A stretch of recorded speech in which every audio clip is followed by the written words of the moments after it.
वाल्मीकि समाज की ओर से शुक्रवार को यहां पर स्वागत एवं सम्मान समारोह आयोजित हुआ। कार्यक्रम के मुख्य अतिथि सफाई कर्मचारी आयोग के सदस्य सत्यनारायण भूमलिया रहे। उन्होंने समाज के लोगों को एकजुटता के साथ सामाजिक कुरीतियों के उन्मूलन को लेकर भी जागरूक किया। उन्होंने राजनीतिक प्रभावों से दूर रहकर समाज की उन्नति एवं तरक्की के लिए एकजुट रहकर काम करने पर जोर दिया। कार्यक्रम में ब्लॉक कांग्रेस अध्यक्ष पूजा सिंह, पंचायत समिति सदस्य कुशल पाल सिंह, नगर पालिका अध्यक्ष कविता गहलोत, उपाध्यक्ष राहत बेगम, अधिशासी अधिकारी मनोज मालव, पार्षद राजेंद्र गहलोत, दिनेश सुमनादी अतिथि के तौर पर मौजूद रहे। कार्यक्रम में वाल्मीकि समाज के बड़ी संख्या में लोग शामिल हुए। इससे पूर्व वाल्मीकि समाज के कार्यकर्ताओं की ओर से अतिथियों का स्वागत एवं सम्मान किया गया। कार्यक्रम में अतिथियों ने सफाई कर्मचारियों के कार्य की प्रशंसा करते हुए कहा कि स्वच्छता अभियान को साकार करने में सफाई कर्मचारी रीढ़ का काम करते हैं। शहर कस्बों को साफ सुथरा रखने में यह जो भागीदारी निभाते हैं वो काम प्रशंसनीय है। कार्यक्रम में बड़ी संख्या में महिलाएं भी मौजूद रहीं। नगर पालिका का बोर्ड बना और उस बोर्ड में यहाँ से मनोनीत पार्षदों के नाम मांगे गए। राजस्थान सरकार, कांग्रेस की सरकार तो आप लोगों के लिए क्या कर रही है, लेकिन धीरे धीरे जिस तरह से ये आरएसएस के लोग आप लोगों के बीच में घुसे हैं, धार्मिक भावना को भड़काकर इस तरह के आप लोगों के विचार, हम लोगों के विचार, युवा पीढ़ी को इस तरह से दूसरे रास्ते पर धकेल रहे हैं। जिस पार्टी ने, कांग्रेस पार्टी ने, इतिहास गवाह है, पिछड़े समाज, हर समाज के लिए कांग्रेस पार्टी ने क्या काम किया वो आप सबको पता है। लेकिन आज पीड़ा होती है, मुझे कहने में कतई संकोच नहीं है, क्योंकि मैं यहाँ की गली गली एक एक आदमी से वाकिफ हूँ।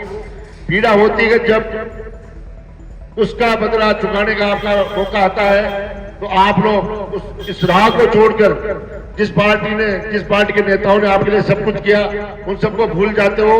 और कहीं कहीं जैसा कि भूमलिया साहब ने बताया, जो नेता, जिस पार्टी के विचारधारा के लोग आपके अधिकारों का हनन करते हैं और दूसरे लोगों को आगे लाते हैं, उस पार्टी के साथ आप लोग खड़े हो जाते हो। ये हमारे लिए पीड़ा की बात है और ये बिल्कुल आप अपने आत्मा से पूछो, सामने में ऐसा होता है, मैं देखता हूँ। आप लोगों से भी मेरा निवेदन है कि ताली दोनों हाथ से बजती है।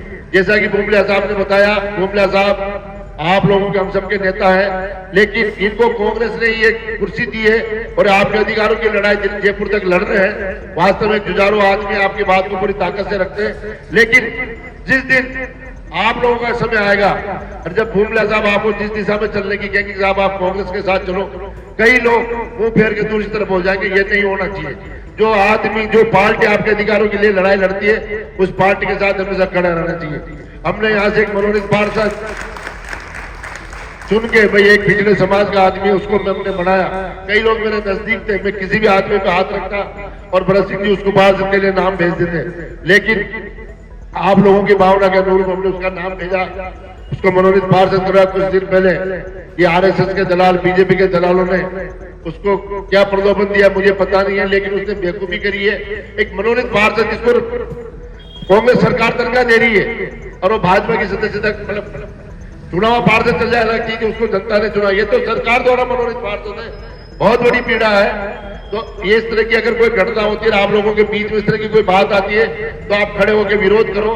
जब तक आप लोग विरोध नहीं करोगे, लोग आपको समाज के नाम पे, धर्म के नाम पे, हिंदू मुसलमान के नाम पे आपको बांटेंगे, क्योंकि लोग जानते हैं और इतिहास गवाह है, जब जब इस तरह की घटनाएं हुई, आपका समाज उसमें अग्रणी रहा, चाहे कोटा में हुआ, चाहे कहीं भी हुआ, उस चीज का लोग फायदा उठाते हैं और आप लोगों के युवाओं के दिलों में घुसकर इस तरह से दिशा भटकाते का हिसाब से। हाड़ौती की खबरों से हर समय अपडेट रहने के लिए YouTube पर सब्सक्राइब करें हाड़ौती न्यूज और प्रेस करें बेल आइकन को।